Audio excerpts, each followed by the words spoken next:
Dr. Marc Lamont Hill is in the house.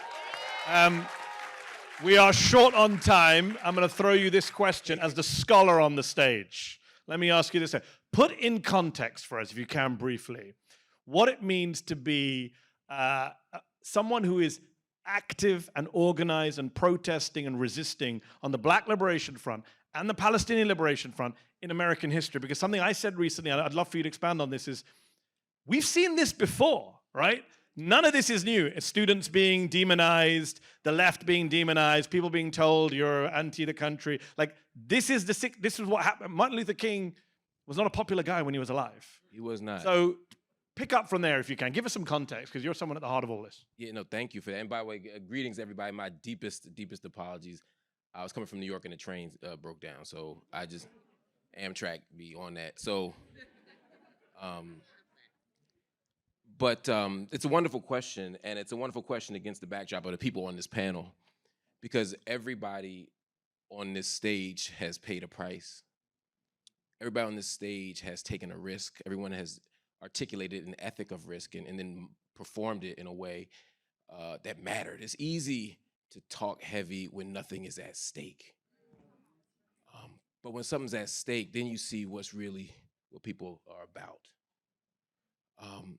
And there's a long history of Black people standing in solidarity, not just with Palestine, but more fundamentally, Black people standing on the right side of history in an effort to produce justice. Black people have believed in justice. We have invested in justice. We have believed in America's democratic promises, even at the moments where they were the most unattainable, unimaginable, and implausible.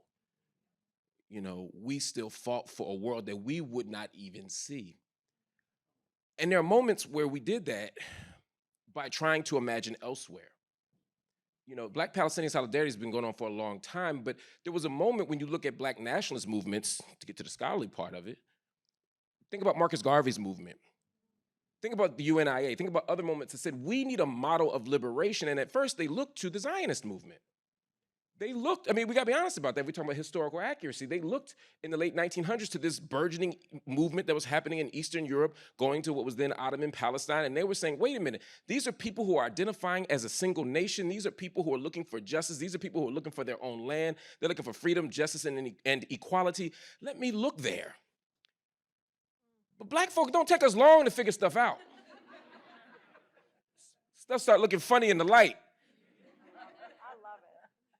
You know what I'm saying? We stepped out the club, the lights was on. We was like, wait a minute. Some of y'all know what I'm talking about.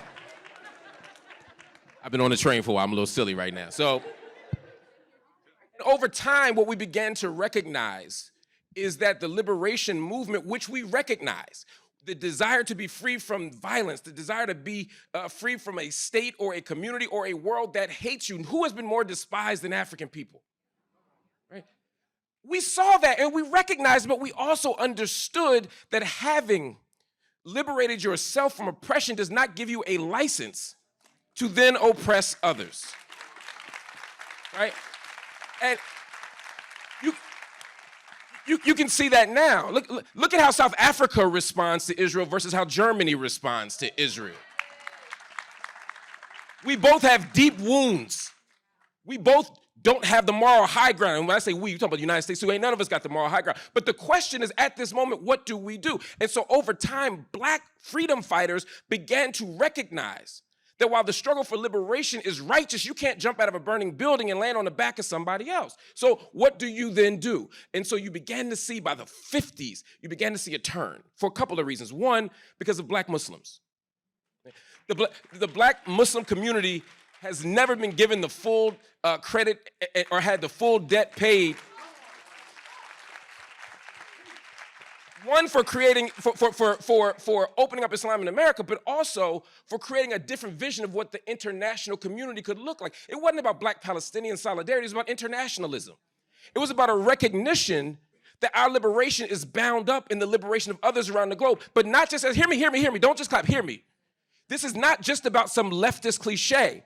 It's about understanding that the networks and the institutions of power are connected. Capitalism is connected. White supremacy is connected. We can't dismantle these systems because those systems don't have passports or Hawaii's or driver's licenses. They don't stop at the border. They go international. That's why we got to do that work and understand internationalism. So now we get to the 50s. I'm going to take this. I only got one answer, so I'm going to land this plane. We get to the 50s and some interesting stuff happens. One, Malcolm X. But we can't acknowledge Malcolm without acknowledging the nation. Because Malcolm, the movies want you to think Malcolm, bad Muslim, went to Mecca, saw white people, became good Muslim, right? Whole Disney movie. Malcolm was there in 59 before he was there in 64. He saw Gaza, he saw Jerusalem, he understood that. And he understood what it meant to say we are not just part of we're not minorities. When he said the original man is the Asiatic black man and make it the owner of the cream of the planet Earth, the father of civilization, the God of the universe. Supreme wisdom, lesson 1, let's go.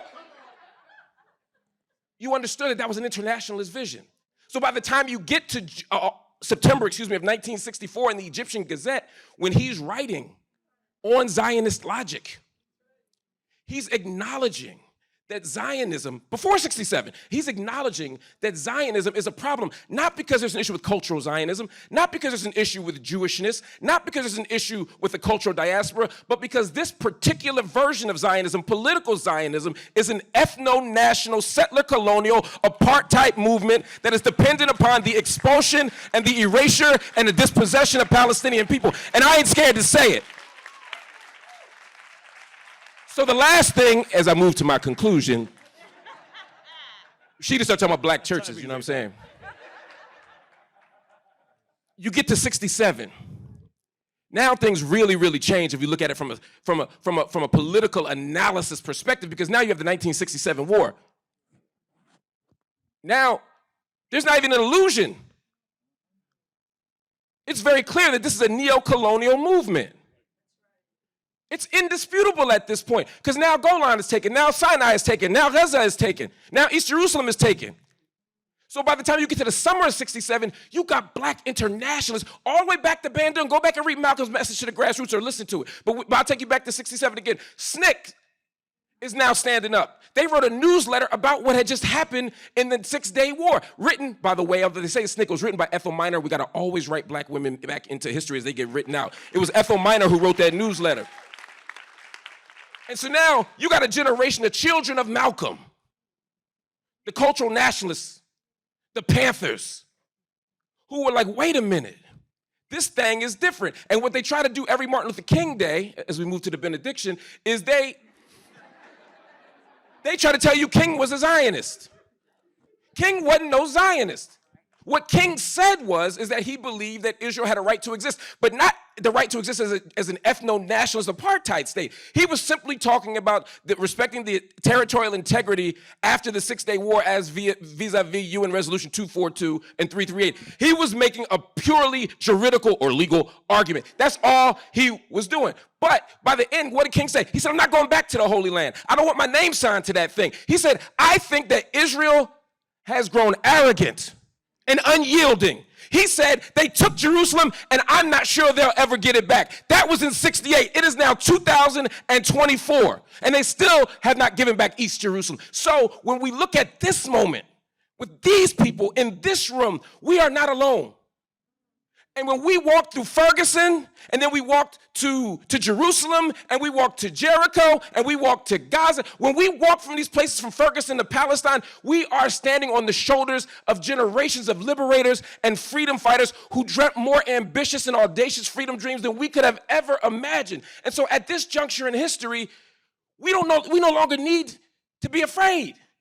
There are too many of us to be afraid. We no longer need to lie. We ain't got to tell people that the president's working night and day to get a ceasefire, but we gonna still keep sending money and weapons and giving UN Security Council protection. Stop it. Tell the truth. Stand up for freedom. Stand on business like Dr. King or somebody said. And then do the work of liberation. Because until Palestine is free, until Sudan is free, until Congo is free, until Haiti is free, then not one single one of us in this room is free. Free Palestine from the river to the motherfucking sea.